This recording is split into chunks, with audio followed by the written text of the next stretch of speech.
Hi, అందరికీ నమస్కారం.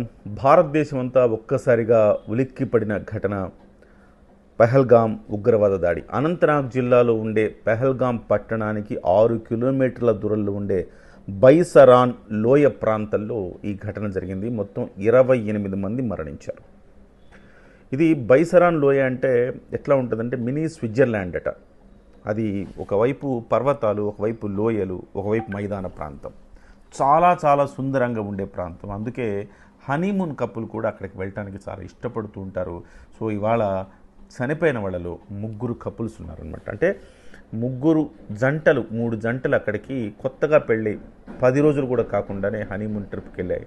ప్రతి ఒక్క జంటలో పురుషుని చంపేశారు. చూడండి, చాలా దుర్మార్గమైన దాడి. ఎలా అంటే పేర్లు కనుక్కొని వాళ్ళ ఐడి కార్డులు చూసి మరీ చంపేశారు, పాయింట్ బ్లాంక్లో పెట్టి. ఇక్కడ తల మీద గన్ పెట్టి పేల్చేశారు, నోట్లో గన్ పెట్టి పేల్చేశారు. సో ఒక దశలో అయితే మహిళలు కూడా అడ్డొచ్చి వాళ్ళ భర్తను కాపాడుకోవడానికి అడ్డొస్తే, లేదు ఇతనే చంపుతాం, మీరు ప్రధానికి వెళ్ళి చెప్పుకోండి అన్నారట. అంటే ఎంత దుర్మార్గంగా చేశారంటే హిందువులను టార్గెటెడ్గా చంపారు. ఇది విచక్షణారహితంగా జరిపిన కాల్పు కాదు, ఇది టార్గెటెడ్గా కుట్రపూరితంగా కాన్స్పిరసీతో చేసిందనమాట. దీని ద్వారా వాళ్ళు ఏం చెప్పదలుచుకున్నారనేది ఇక్కడ ప్రధానంగా మనం మాట్లాడుకోవాల్సిన అంశం. కశ్మీర్లో ఉగ్రవాదుల దాడి తర్వాత హుటాహుటిన సౌదీ అరేబియా నుంచి ప్రధానమంత్రి వచ్చేశారు. అమిత్ షా వెళ్ళి జమ్మూ కాశ్మీర్లో కూర్చున్నారు. ఇమ్మీడియట్గా ప్రత్యేక విమానాలు ఏర్పాటు చేసి అన్ని చోట్లకి పంపించేశారు. సో ఎస్పెషల్లీ మన తెలుగు రాష్ట్రాల నుంచి 3 చనిపోయారు. ఒక అతను బేసికల్గా తెలుగువాడు కాకపోయినప్పటికీ ఇంటెలిజెన్స్ బ్యూరోలో పనిచేస్తాడు, అతను చనిపోయాడు. అలాగే 2, ఒక విశాఖపట్నం వాసి, ఒక నెల్లూరు వాసి, వాళ్ళిద్దరు కూడా చనిపోవడం జరిగింది.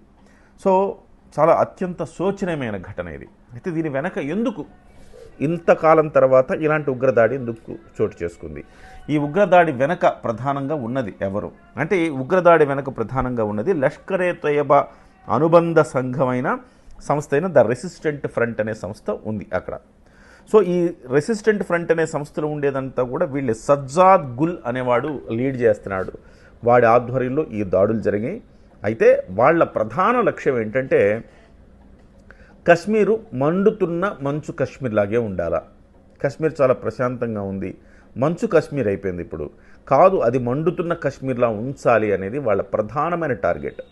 ఈ సంస్థ ద రెసిస్టెంట్ ఫ్రంట్ అనే సంస్థ కూడా ఎప్పుడు ఏర్పడిందంటే, అది 370 ఆర్టికల్ని పునరుద్ధరించి, అంటే 370 ఆర్టికల్ని రద్దు చేసిన తర్వాత ఈ సంస్థ ఏర్పడింది. అంటే ఒకవైపు 370 ఆర్టికల్ రద్దు చేశారు, మరోవైపు సాధారణ పరిస్థితులు నెలకొంటున్నాయి, టూరిజం పెరిగింది, సాధారణ ఎన్నికలు కూడా జరిగాయి, రాష్ట్ర హోదా ఇవ్వబోతున్నారు. ఈ మొత్తం వ్యవహారం చూస్తే కశ్మీర్ కూడా మళ్ళీ భారతదేశంలో అంతర్భాగంలాగా ఉంది. ఇప్పటి వరకు కూడా భారతదేశంలో అంతర్భాగమే కశ్మీర్. కానీ కశ్మీర్ అంతర్భాగమైనా కానీ మనం వెళ్లేందుకు సాహసం చేయలేని ప్రదేశం అది.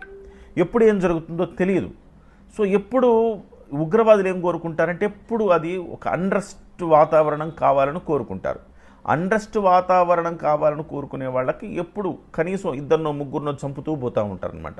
తద్వారా అక్కడ టూరిజం డెవలప్ అవ్వదు, అభివృద్ధి చెందదు. అభివృద్ధి చెందకపోతే వాళ్ళందరి మైండ్ సెట్లు ఎట్లా ఉంటాయి, అభివృద్ధి చెందితేనేమో ఒకలా ఉంటాయి మైండ్ సెట్లు.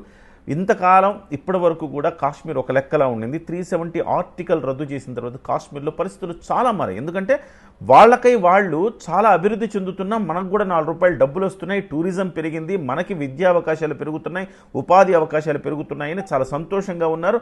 అది దానికి నిదర్శనమే బీహార్ కంటే ఎక్కువ పర్సంటేజ్ ఆఫ్ ఓటింగ్ అక్కడ నమోదవ్వటం. అంటే ప్రజలు స్వచ్ఛందంగా ఓటింగ్లో కూడా పాల్గొంటున్నారు, ఇష్టపడ్డారు, మార్పుని స్వాగతిస్తూ ఉన్నారు. కానీ అలాంటి మార్పును ఒక్కసారి స్వాగతించడం మొదలు పెడితే మళ్ళీ ఉగ్రవాదానికి అక్కడ చోటు ఉండదు అన్న ఉద్దేశంతో ఉగ్రవాదులు మళ్ళీ మండుతున్న కశ్మీర్గానే దాన్ని మార్చాలన్న ఉద్దేశంతో ప్రధానంగా ఆ కారణంగానే దాడి చేశారు.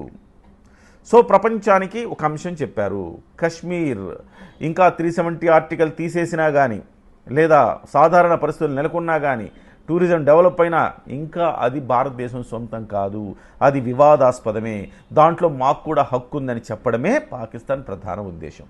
అందుకే ఈ రకమైన దాడి జరిగింది. 6 ఏళ్ల క్రితం దాడి జరిగిందండి పుల్వామా మీద. ఆ తర్వాత మళ్ళీ అప్పుడు 40 మంది చనిపోయారు, ఆత్మాహుతి దాడి జరిగింది ఆ రోజు. సో ఆ తర్వాత ఇప్పుడే మరొక 28 మంది చనిపోయే ఒక పెద్ద ఘటన జరిగింది.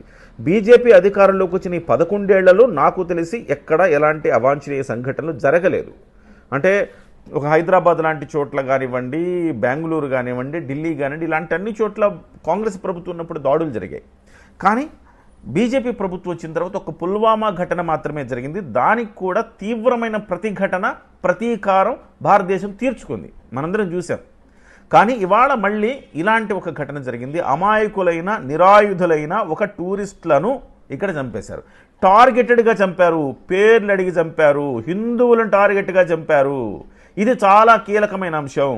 దీంట్లో వాళ్ళు ప్రధానంగా నేను ఇంతకుముందు చెప్పినట్టుగా కశ్మీర్ ఇంకా ఫ్రీ అవ్వలేదు, కశ్మీర్ ఇంకా మండుతున్న కశ్మీర్గా నిరూపించడం. రెండవది, అక్కడ అమర్నాథ్ యాత్ర జరగబోతోంది. 38 రోజుల పాటు అమర్నాథ్ యాత్ర జరుగుతుంది. అది కూడా ఈ పెహల్గాం పట్టణం మీద నుంచే జరగాలి. సో ఇలా జరిగితే 34 కిలోమీటర్లు ఏమో ఉంటుందట పెహల్గాం యాత్ర అమర్నాథ్ యాత్ర జరిగితే 34 కిలోమీటర్లు ఏమో ఉంటుందట. అలా కాకుండా ఇంకొక దారిలో వెళితే అమర్నాథ్ యాత్రను అడ్డుకోవటం. అమర్నాథ్ యాత్ర జరుగుతుంది. అమర్నాథ్కు అనంతనాగ్ జిల్లా మీద వెళ్తే 48 కిలోమీటర్లు, గండస్పాల్ అనే ఒక ప్రాంతం నుంచి జరిగితే 14 కిలోమీటర్లు, అంతా 2 వేలు ఉంటాయి. ఈ 2 వేస్లో 48 కిలోమీటర్ల దూరమైన ఈ వేని ఎంచుకుంటారు. ఎందుకంటే చాలా సుందరంగా ఉంటుంది, ఎంతో కొంత కంఫర్టబుల్ వే అనమాట. అందుకోసం దీన్ని ఎంచుకుంటారు. 38 రోజుల పాటు జరుగుతుంది ఈ యాత్ర మొత్తం కూడా.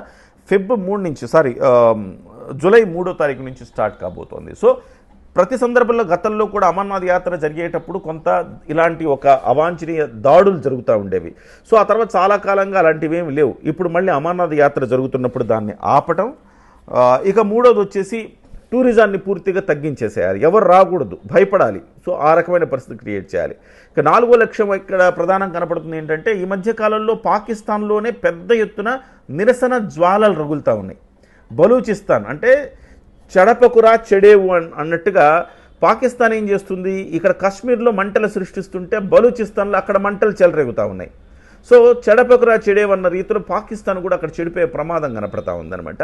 సో ఆ బలూచిస్తాన్లో అక్కడంతా కూడా గందరగోళం జరుగుతుంటే ప్రజల దృష్టిని మళ్లించటానికి మళ్ళీ మేము భారతదేశం మీద దాడి చేసాము, ఇట్లా చంపేశాము, కశ్మీర్ని మళ్ళీ మనం కశ్మీర్ ఫ్రీగా లేకుండా చేశామని చెబితే తద్వారా ఏకీకృతం అవుతుంది, ఒక ఐక్యత వస్తుంది. ఇలాంటి బెలూచిస్తాన్ లాంటి ఘటనల నుంచి, ఆ నిరసనల నుంచి కొంత ఉపశమనం కలుగుతుందని భావిస్తుండొచ్చు. ఇలాగ ఒక 3-4 రీజన్స్ తోటి ఈ అంశంలో ప్రధానంగా కశ్మీర్లో ఉగ్రవాద దాడి జరిగింది. డెఫినెట్గా దీనికి సంబంధించి ఒక ప్రతీకార చర్య అయితే డెఫినెట్గా భారతదేశం నుంచి ఉంటుంది. గతంలో లాగా కాదు. ఇవాళ నరేంద్ర మోదీ ప్రభుత్వంలో ఉన్నాం మనం. ఖచ్చితంగా దీనికి సరైన గుణపాఠం అయితే చెప్పే తీరుతుంది భారతదేశం అని మనం అనుకోవచ్చు. ఖచ్చితంగా ఇంత ముందులాగా లేము, చాలా బలంగా ఉంది. మన ఇండియన్ ఆర్మీ కావచ్చు, ఎయిర్ ఫోర్స్ కావచ్చు, త్రివిధ దళాలు కూడా చాలా బలంగా ఉన్నాయి. భారతదేశం కూడా చాలా బలంగా ఉంది. ప్రపంచ దేశాలన్నీ కూడా దీన్ని ఖండించాయి. అవసరమైతే ప్రపంచ దేశాలన్నిటితో మాట్లాడి పాకిస్తాన్ని ఏకాకిని చేయగలిగిన శక్తి సామర్థ్యాలు కూడా భారతదేశం వద్ద ఉన్నాయన్న సంగతి మనం మర్చిపోకూడదు. ఏదేమైనా ఇదొక దురదృష్టకరమైన సంఘటన. చనిపోయిన వాళ్ళందరికీ కూడా మనం సంతాపం తెలియచేద్దాం, ప్రగాఢ సానుభూతి తెలియచేద్దాం.